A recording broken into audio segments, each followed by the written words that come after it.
Since I moved to Seattle in 1970, I came here as part of the invasion of Fort Lawton, Discovery Park.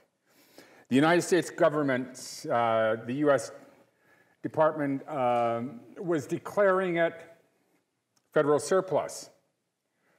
And they were deactivating Fort Lawton. And we had found, by we, I'm referring to Indians of all tribes, who had taken over Alcatraz Island a few months before. 73 men sailed out on a that was us. I was a student at the University of Chicago. I'd gone from the Methow Valley in eastern Washington to federal Indian boarding schools in Oklahoma and parochial schools, come back, and my dad, who was, he wanted his students, he wanted his sons, he had 11 sons. He wanted us to become good world citizens. That was his dream, that we would become good world citizens. Not that we would become lawyers or doctors, but just good world citizens. By that, he meant he wanted us to see the world. He said that the only way that we were going to be able to help our own people, help our own situation, is to value the people around the world in the same situations, to see what this ripple effect of civilization, where it come from. Rainbow Beach was right on the Indiana-Chicago border. And it was called Rainbow Beach. I'd get out there early in the morning and sit there and watch the sun come up. Then you would watch these bubbles explode in the water. It was from the sludge from Gary, Indiana. These bubbles would explode and you'd have these beautiful viscous rainbows on the water. And everybody would sit there smoking, going, ooh.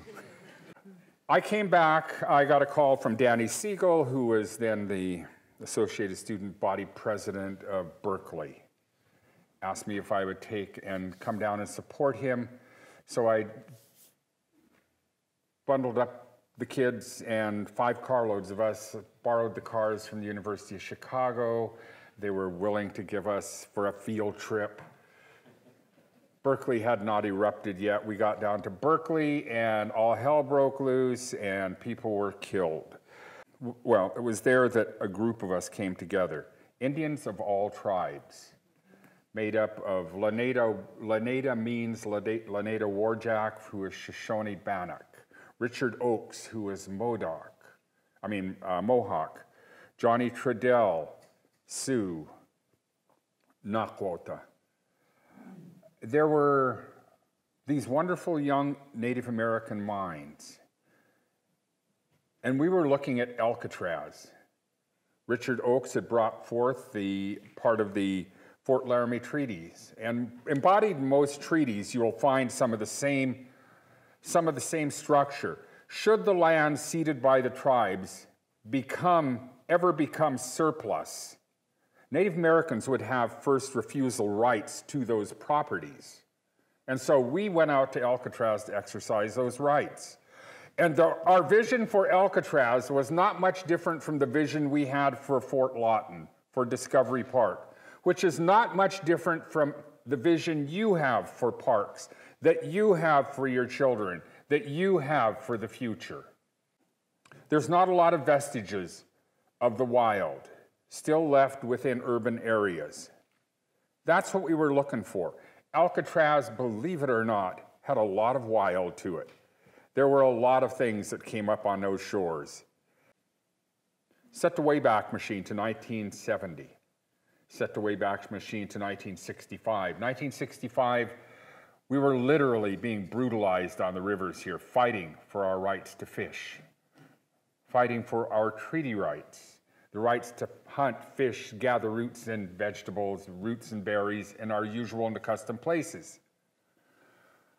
Those rights literally were being contested by the state of Washington, by special interest groups like the Washington State Steelhead Association, the fisheries department, everybody, the parks, the federal parks. No one seemed to understand that what we were trying to do was actually save the salmon. And had we not won, I would be willing to say that you would not have salmon in this state right now. It would be like the animals in the zoo, a very endangered species. If it wasn't for people like Billy Frank, Bob Satayakam, who literally put their heads on the chopping block to save this, what we call our brother, the salmon, they would not exist. When Bernie invited us to the Muckleshoot Treaty Trek, which was going to take us to Olympia, to call attention, to call focus on the wild, I had no vision, or I had no idea what it would be leading to. He walked up, he handed us these little leaflets. It said, Fort Lawton, to be the Government Services Administration, United States GSA, is about to declare Fort Lawton federal surplus land. The days of rage, that's what the feeling was. We had this daring. We were fighting against the likes of Richard Nixon, Lyndon Johnson, the old guard, much like right now we're even in deeper shit with Trump.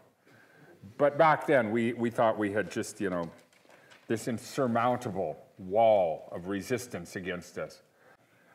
And we went over and we looked at this property, we looked at what this was, and we realized Seattle had a lot of parks. What we needed a place to call home. We needed a place for our children. We needed a place of wild, something that would take us back to our roots, could reconnect us. Our kids were being swallowed up in the process of assimilation and acculturation within the cities. So, March 9th, 1970, we invaded Fort Lawton. Actually, we went in there just to stake a claim, to put a flag in the ground and say, we're claiming this. We're claiming a portion of this for United Indians of all tribes and the Native American community, or back then it was the American Indian community of Seattle. We didn't realize there was 4,700 MPs still in there. Ew. They made a mess of us. They beat us bad. But we had Jane Fonda, who had come in with us. Barbarella, she's gonna save us. Actually, we needed somebody like that just to draw focus. By the next day, we had cameras coming in from Italy, from Germany, from Spain, from Norway, the UK. We persevered. We actually won 20 acres of this property to build the Daybreak Star for United Indians, the Daybreak Star Art and Culture Center. It's more than just an art and culture center. What it is an educational center for our kids. I don't know how many kids have graduated from there now. But if you go out onto the properties, it's in sad need of help. We have visitors that remind us that this is still wild, or at least semi-wild. And then we have the worst of all predators out there, land speculators. People who are out there on a daily basis. This is the billion-dollar view. Looking north from our property, we see Mount Baker, we see Canada on a clear day. We walk over to the point, we look down, we see the orcas attacking the sea lions, and the kids are just screaming their heads off. But they're seeing life and death in the city, not human life and death. We're talking about wild life and death right below us. Seeing the salmon run, the silver outline of the salmon as they are getting ready to head up the locks, with the sea lions and the seals chasing them, with the orcas chasing them. This is something that everybody in the world would love to see, to have their kids share in. So now we're confronted with with a growing urban population. We need human space, but more than human space, We need animal space. We need tree space. There isn't an old-growth tree left in Fort Lawton in Discovery Park. I walked all over there. You know, I have been through so many of these parks. One of the reasons I go through these parks is because we are there. Volunteer Park on top of Capitol Hill. That was a burial site for our people here.